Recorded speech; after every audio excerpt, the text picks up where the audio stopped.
Any sort of advice or guidance that you might have for somebody who's going through the transition currently, or maybe they're not there yet.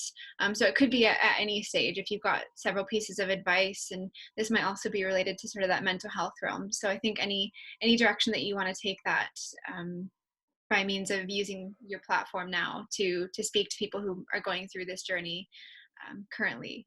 The first thing is to start thinking about this early. Don't get caught sort of flat-footed. Start thinking about this well before you end up leaving sport. Start thinking about what you're going to do after. Start putting some of the building blocks in place for that transition. Because as we talked about, sport ends on one day, and the next day you're sort of left picking up the pieces. So a Mhm. lot of the people who I've seen who have been successful coming out of sport have started, whether it be taking some online courses before they leave, networking with sort of working professionals in the field they look to enter.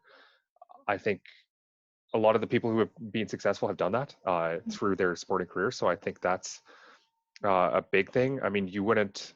It's sort of it's a monumental thing to transition out of sport and into your career. You've got to be prepared for it, I guess. Just don't wait till the end to do it. Um, that would be my big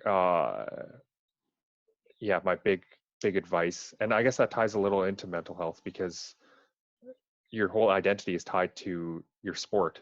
So to the extent that you can, before you transition out of sport, to the extent that you can start thinking about what your identity will be after sport ends, which it will, because I don't know, no one competes in sport till they're 50 years old, right? So start thinking about what you want to do next.